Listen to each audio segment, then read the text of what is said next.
Prêt pour l'impact? C'est la question que je pose chaque jour à une personnalité qui compte dans notre économie et je reçois aujourd'hui Béatrice Garrett. Bonjour. Bonjour. Heureux de vous accueillir. Bienvenue. Vous êtes la directrice générale de la Fondation Pierre Fabre que vous allez nous présenter tout de suite. C'est quoi la Fondation Pierre Fabre? Quel lien avec le groupe?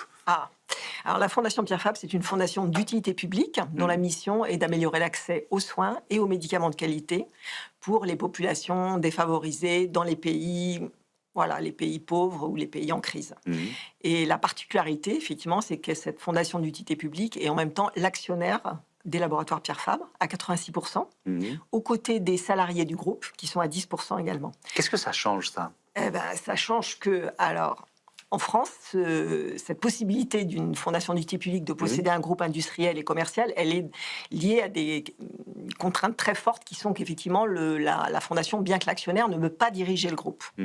Elle doit se consacrer uniquement à sa mission humanitaire. Mais évidemment, du fait de cet actionnariat, elle a des moyens durable de financer ces actions, puisque évidemment les bénéfices du groupe Pierre Fabre vont aller majoritairement pour évidemment développer l'entreprise, qui est sur un secteur très fortement concurrentiel, mais une partie de ces bénéfices, de la création de richesses, elle va aller à la Fondation Pierre Fabre pour essayer de lutter contre les inégalités d'accès aux soins dans les pays les plus pauvres. D'accord, ça pérennise la Fondation d'une certaine façon, ça l'inscrit dans le marbre, quoi. On pourrait presque dire ça comme ça. On peut dire ça, ça donne aussi énormément de sens au travail des 10 000 collaborateurs du groupe Pierre Fabre, qui savent qu'effectivement, in fine, cette création de richesse, elle va participer justement à des actions humanitaires.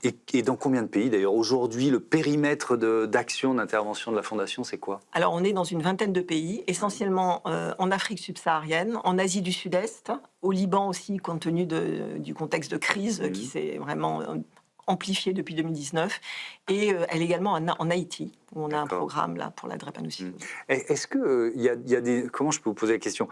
Est-ce qu'il y a eu des nouveaux pays ou est-ce que comment vous choisissez de nouveaux pays? Vous voyez ce que je veux dire? C'est-à-dire pourquoi on se dit, tiens, là, il faut qu'on agisse, là, il faut qu'on intervienne? Écoutez, c'est vrai que dans notre mission statutaire, on doit s'adresser à ces pays les moins avancés. C'est une catégorie qui est faite, c'est les Nations Unies qui ont des classements avec un certain nombre d'indicateurs. Et en gros, ça désigne les pays, effectivement, les plus démunis. Et donc, on est en priorité sur ces pays-là. Et malheureusement, l'Afrique subsaharienne compte pour beaucoup dans ce classement.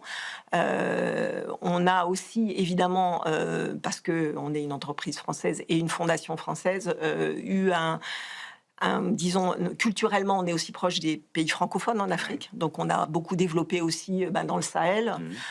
Compte tenu aussi de la situation actuellement, on a décidé aussi de déployer dans d'autres pays parce que aussi nos solutions sont appropriées pour d'autres pays. Donc, par exemple, là, on développe un nouveau programme en Tanzanie et au Kenya, ce qui est assez nouveau. Et sinon, l'Asie aussi, historiquement, c'est l'Asie du Sud-Est, le Cambodge, le Laos, le Vietnam, qui font toujours aussi partie des pays d'intervention depuis l'origine de la Fondation. Avec un certain nombre d'axes stratégiques de choix qu'il faut bien faire. Quels sont ces axes? Oui, tout à fait, parce que ce modèle de fondation, c'est ce qu'on appelle une fondation opératrice. C'est-à-dire qu'on ne finance pas des ONG ou des organisations internationales, on travaille directement avec les acteurs de la santé du pays. Ce qui permet de maîtriser les programmes aussi. Oui, et ce qui est surtout une condition de leur durabilité. C'est-à-dire on n'est pas là pour financer un hôpital et puis ensuite, au bout de 5 ans, on change d'hôpital, etc. Enfin, je crois que plus personne ne peut travailler dans ce type de modèle. On essaye que ça soit durable. Donc, on travaille avec les ministères de la Santé, en coordination avec eux.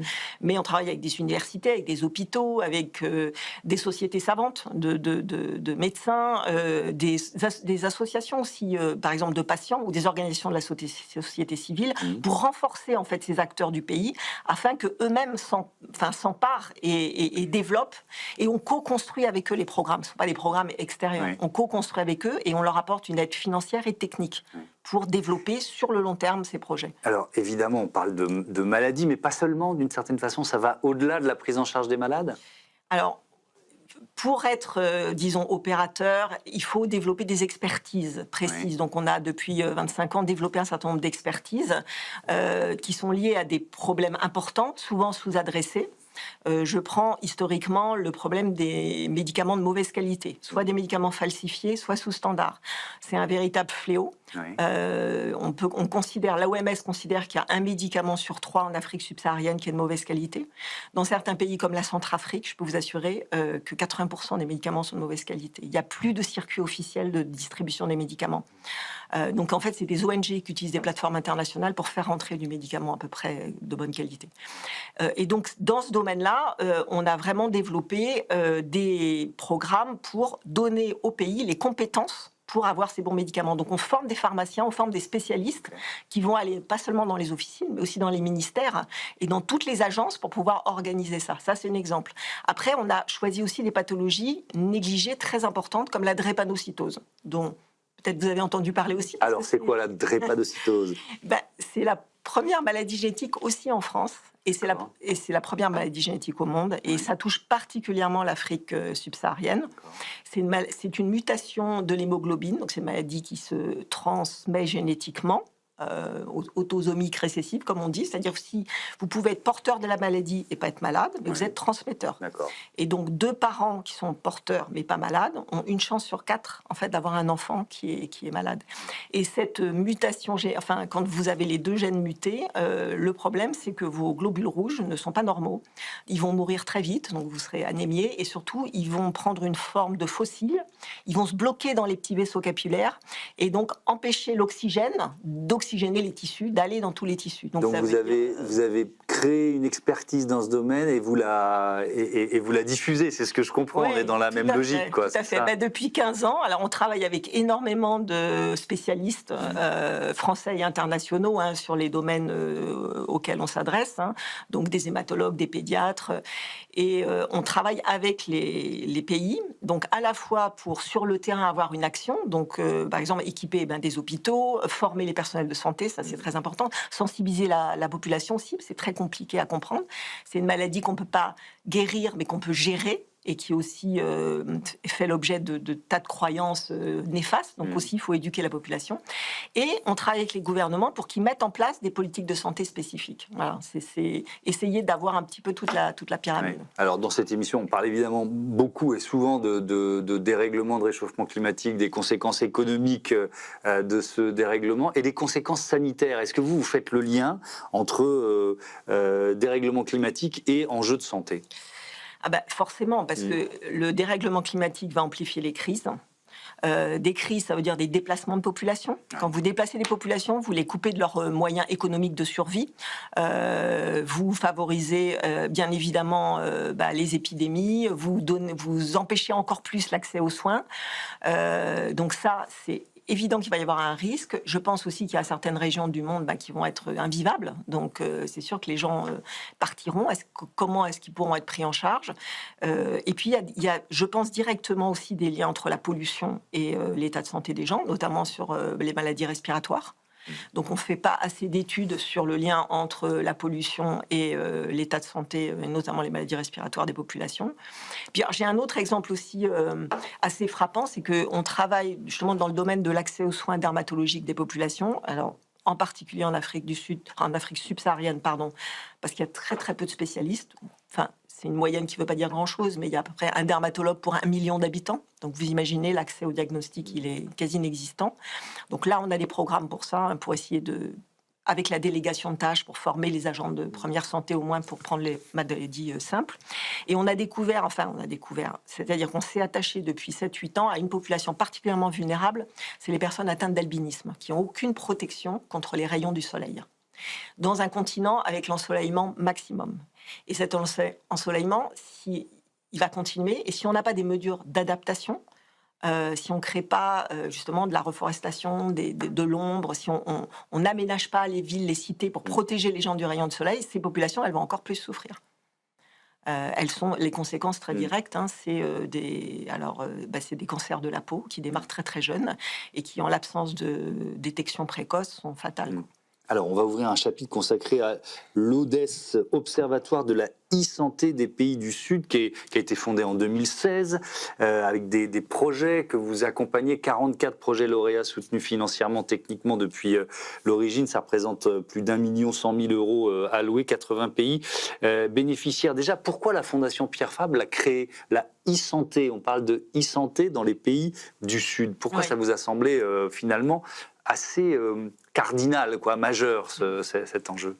Je dirais qu'il y a deux raisons, parce que déjà, de par notre mission, justement, de développer des systèmes qui soient pérennes et durables, on ne peut pas dire que nos systèmes de santé sont transférables. Notre organisation de la santé publique, elle n'est pas transférable actuellement dans les pays pauvres, elle le sera probablement jamais. Donc il faut qu'ils inventent, eux, de nouvelles solutions, de nouveaux systèmes de santé. Et pour ça, il faut qu'ils utilisent les innovations actuelles et possibles. Et on a vu là, depuis 10 ans, l'émergence du digital qui transforme la vie des populations, avec ce fameux saut de grenouille, le leapfrog, entre justement, et l'exemple vraiment génial, c'est le mobile banking, c'est l'accès au compte bancaire. Vous avez des populations qui n'avaient jamais passé le seuil d'une banque, qui ne connaissaient pas ça, et qui tout d'un coup vont avoir un compte bancaire sur le mobile. Et c'est grâce à ça qu'ils ne passent pas par le système traditionnel. Et la même chose pour le téléphone. Oui, voilà. Bien sûr, pour le téléphone. On peut faire la même chose pour la santé. C'est-à-dire ce que je comprends, ou en tout cas c'est l'ambition, se dire on ne peut pas dupliquer les systèmes de santé des pays occidentaux. Peut-être que la e-santé peut permettre d'accélérer. Alors pas, je dirais... il faut des médecins, il faut des infirmiers, il faut des hôpitaux, etc.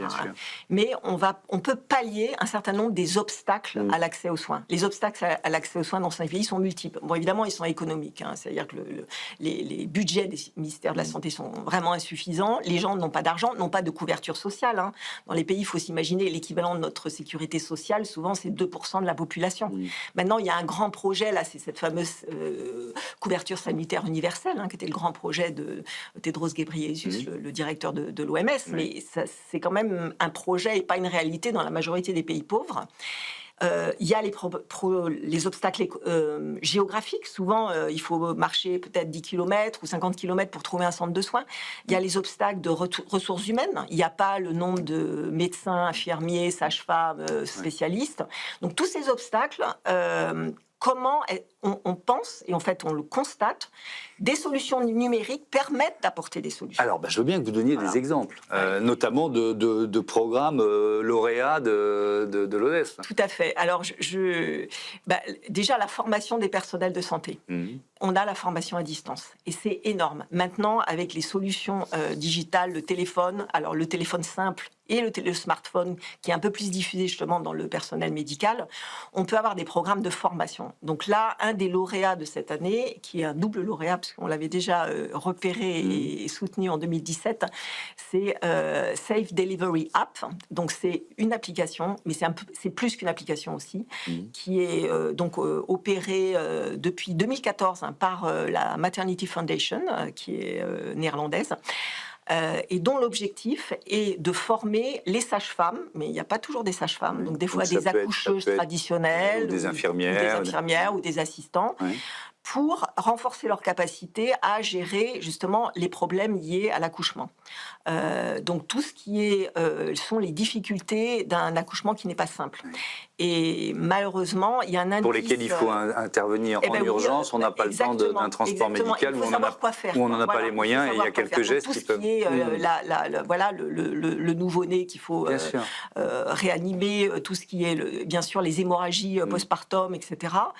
Et puis aussi, bien gérer toute la phase de l'accouchement. Donc là, concrètement, c'est des centaines de milliers de personnes qui ont été formées ou qui sont en train d'être formées, c'est ça? Actuellement, ils ont 450 000 personnes bénéficiaires. Ils sont effectivement dans 70 pays. Quand on les avait repérés en 2014, on avait été... parce qu'on va toujours faire des enquêtes sur le terrain. On était allé en Éthiopie voir ça dans un centre de santé très isolé. Ils étaient dans 30 pays déjà à l'époque. Ils sont dans plein de langues différentes, ils s'adaptent et ils mettent aussi des systèmes où ils forment des formateurs. C'est-à-dire pour faire le relais, ils vont former des sages-femmes en s'appuyant également sur tout ce qui est les ordres, les sociétés savantes, les associations en fait de sages-femmes pour former des référents dans les pays qui elles-mêmes vont mieux former à l'utilisation de l'application. Et l'application, elle est offline, hein. Tous les contenus peuvent être téléchargés quand il y a de l'Internet, et quand il n'y a pas d'Internet, ce qui est souvent le cas, les contenus sont disponibles. Il reste disponible sur le téléphone. Alors, il y a plein d'autres exemples. Là, j'en ai un, c'est autour de la santé infantile. Ça se passe en Inde, ça s'appelle Kushi Baby, c'est ça? Oui. Alors, de quoi il s'agit? Alors, justement, un des sujets pour améliorer la santé publique, c'est la gestion des données médicales. Ouais. Bon, on le sait bien, hein, le carnet de santé, voilà, pour pouvoir faire un lien, notamment pour les enfants, tout ce qui est le suivi de la vaccination, des maladies infantiles, etc. Donc il y a en Inde, les statistiques disent qu'il y a presque un demi-million d'enfants qui meurent de maladies évitables avant 5 ans, et ces maladies seraient évitables grâce à la vaccination. Et parce qu'il n'y a pas une couverture vaccinale complète, il peut y avoir pas du tout de vaccin ou uniquement la première dose, etc. Donc le suivi en fait des données médicales, c'est absolument clé partout, hein, pour pouvoir améliorer les chiffres de la mortalité. Et donc là, c'est quoi le principe? Alors, le principe, là où ils ont été extrêmement smart, c'est que dans le Rajasthan, ils ont développé un pendentif avec une puce NFC. Et ce petit pendentif, parce qu'il faut aussi acculturer ces systèmes à des communautés où parfois y a de l'illettrisme, il y a des croyances, etc. Donc il faut pouvoir intégrer ça que ça soit acceptable socialement dans une communauté. Et ce petit pendentif, il ressemble beaucoup à un pendentif que traditionnellement on met aux bébés pour les protéger du malheur, du mauvais œil, etc. Donc finalement, ils ont expliqué aux mamans que avec un petit pendentif, un petit cordon noir et ce petit pendentif transparent avec la puce à l'intérieur, voilà, c'était comme pour protéger le bébé. Donc elles ont adopté ça. Et en fait, grâce à cette puce, on peut stocker toutes les datas médicales du bébé, de l'enfant, même de la maman, et ça peut être lu ensuite par les professionnels de santé, au lieu qu'ils transportent des carnets qui se perdent ou qui s'abîment en papier, etc. Ils peuvent, avec une tablette, lire les informations. En plus, pour avoir accès, ils doivent avoir aussi l'empreinte digitale de la maman. Donc, quelque part, c'est patient-centrique, comme on dit chez nous. C'est-à-dire que, malgré tout, il y a une autorisation qui est donnée par la maman d'avoir accès à ces données. Et ensuite, ces données, elles sont remontées au niveau des districts sanitaires et elles vont aider aussi à planifier les campagnes de vaccination, à repérer dans les villages les enfants qui ne sont pas vaccinés. Est-ce que c'est duplicable? Vous voyez ce que je veux dire? Est-ce que, parce que vous êtes présent dans une vingtaine de pays, est-ce qu'il y a une bonne idée qui a démontré son efficacité dans un pays où vous vous dites il faut vraiment qu'on la développe? Ou alors est-ce qu'il y a parfois des différences culturelles qui font que ce n'est pas duplicable? Alors, c'est exactement l'objectif de l'Observatoire. C'est-à-dire qu'il y a effectivement 10 ans, quand on l'a monté, on s'est rendu compte qu'il y avait énormément d'expérimentation, de projets pilotes, ce qui est normal quand il y a une nouvelle technologie.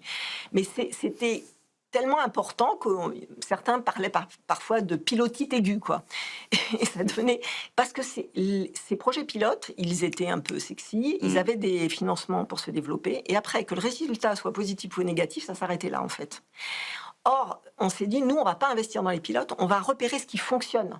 Et c'est cette petite pousse, on va l'aider à grandir. Et on va essayer de pousser les programmes qui ont cette capacité à être répliqués et monter à l'échelle. Et typiquement, les prix qu'on organise chaque année, c'est pour repérer ceux qui ont cette capacité, justement, de s'adresser à des populations larges dans différents pays. Même s'il y a des adaptations, vous avez raison, culturellement, il peut toujours y avoir des adaptations. Mais on a aussi beaucoup vu qu'il y avait beaucoup de duplication. En faisant justement tout ce travail un peu d'inventorier les solutions, on voyait bien qu'en fait, c'était quasiment les mêmes solutions parfois qui répliquaient. Et c'est là où il y a une perte de valeur et il faut qu'il y ait des modèles qui émergent. En plus, il faut que ces modèles, ils ne soient pas tout seuls, stand-alone, il faut qu'ils soient connectés au système de santé. On ne va pas résoudre les problèmes de la santé en multipliant les apps. On ne va pas avoir une application pour chaque maladie. À un moment donné, c'est plutôt des systèmes connectés qui peuvent répondre à la demande de structurer la santé. Alors, dans cette émission, chaque jour, on demande à l'invité du Grand Entretien de poser une question à l'invité de la semaine suivante. Et en l'occurrence, Julien Pierre, ancien rugbyman international français de très haut niveau et président de Fair Play for Planet, était à votre place la semaine dernière. Voici sa question. Je sais que la Fondation Pierre Fabre est proche du castre olympique, rugby. Vos engagements avec la Fondation, évidemment, c'est la santé dans les pays en voie de développement.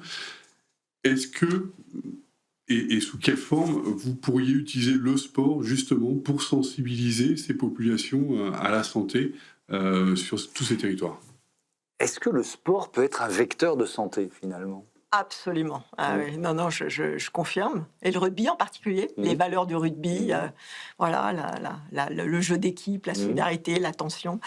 C'est une très bonne question. Et d'ailleurs, notamment, on intervient aussi pour la prise en charge des victimes de violences sexuelles et basées sur le genre dans des pays, dans des contextes de crise, et où beaucoup de mineurs, en fait, sont victimes, malheureusement, soit directs, soit indirects.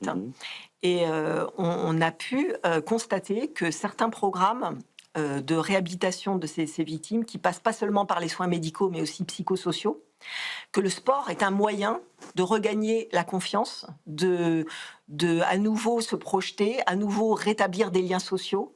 Donc je pense qu'effectivement, le sport a vraiment sa place. Et d'ailleurs, dernièrement, j'ai rencontré une association qui s'appelle les Enfants de l'Ovale, et justement, qui travaille dans les pays pauvres comme ça, pour aider avec du soutien scolaire et l'apprentissage du rugby, justement pour développer les capacités des enfants, leur donner foi en l'avenir, leur donner une meilleure capacité d'apprendre, de prendre de l'initiative et d'être confiant. Vous nous avez parlé des médicaments falsifiés tout à l'heure. En préparant l'émission, je ne sais plus quel chiffre vous avez donné tout à l'heure, mais en préparant l'émission, on a trouvé un médicament sur 3 de mauvaise qualité dans ces pays dont on parle. Ouais. Mais alors, ça s'explique comment ? C'est quoi? C'est parce que c'est parce que le système de santé est déficient. C'est parce que il y a des trafics. Comment ça s'explique en fait? Ah mais c'est un trafic bien pire que le trafic de drogue. Comment c'est 200 fois plus lucratif que le trafic de drogue. Donc c'est épouvantable. Malheureusement, il y a des endroits du monde, bon, on le sait, hein, la Chine, l'Inde, malheureusement, où il y a des usines entières qui fabriquent du faux médicament. Ou du médicament sous standard, c'est-à-dire que vous pouvez par exemple dans un médicament avoir un principe actif qui est correctement dosé pour l'exportation dans les pays du Nord, et le même médicament où on va diviser par 2 le principe actif. Et ça va aller dans les pays pauvres. Et donc tout le problème, c'est d'avoir toute la chaîne du médicament pour contrôler à la fois aux frontières, mais aussi avec tous les organismes de régulation, etc. Et pour acheter le bon médicament. Donc, et malheureusement, les systèmes sont déficients. Un autre problème aussi, c'est la situation économique des populations. C'est-à-dire qu'un certain nombre de personnes sont conscientes qu'en achetant, qu'il y a un cerise sur les médicaments, mais le médicament dans la pharmacie, d'abord, il n'y en a pas assez. Souvent, elles sont que dans les grandes villes. Le médicament dans la pharmacie ne va être pas accessible financièrement à une partie de la population, qui du coup va se tourner vers des médicaments qu'on va aller trouver dans des marchés informels.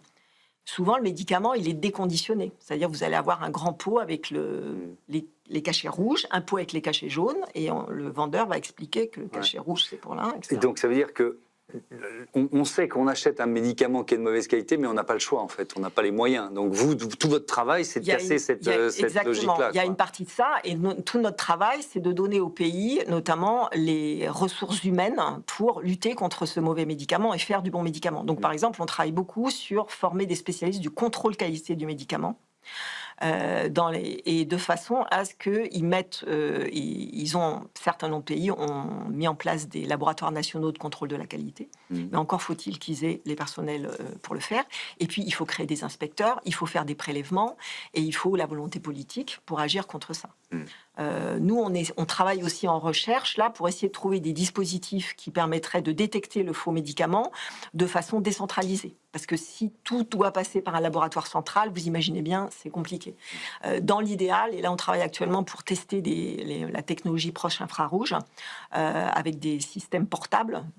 Dans l'idéal, pour l'instant on en est très loin de là, on est sur des programmes de recherche, mais si on avait un appareil qui, sur le terrain, permette d'analyser rapidement la composition d'un médicament avec, disons, une courbe qui est comparée à une courbe normative dans le cloud et qui vous dit est-ce que le principe actif est présent ou pas présent, vous voyez, ça serait vraiment un facteur de changement absolument massif, quoi.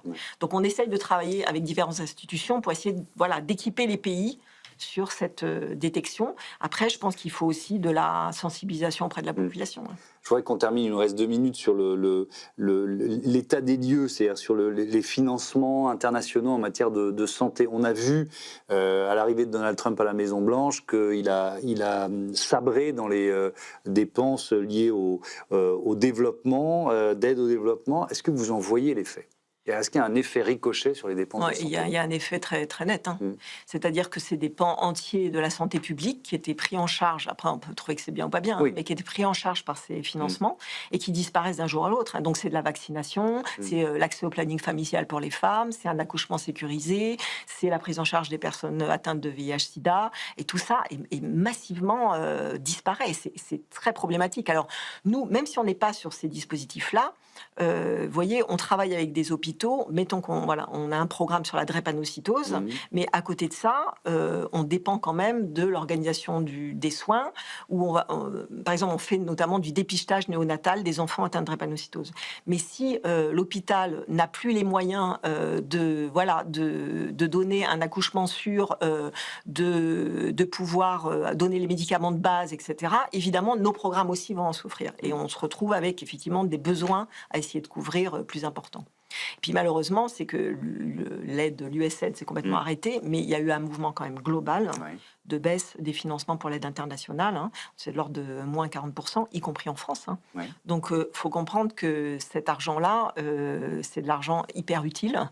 C'est-à-dire que voilà, on a une seule planète. On peut pas non plus, on va pas pouvoir vivre avec des écarts comme ça dans l'accès aux soins et l'accès à la santé. C'est un droit humain aussi épouvantable. Donc là, du coup, le plaidoyer, c'est évidemment, s'il y a moins d'argent, il faut vraiment réfléchir à la façon dont on finance les dispositifs. Et il faut aller vers des dispositifs un maximum durables. Et il faut renforcer les systèmes de santé. On ne peut pas simplement agir maladie par maladie, il faut renforcer les systèmes de santé des pays. Merci beaucoup, Béatrice Garrett. Et c'était passionnant. Et à bientôt sur Be Smart for Change. On passe tout de suite à notre rubrique Startup.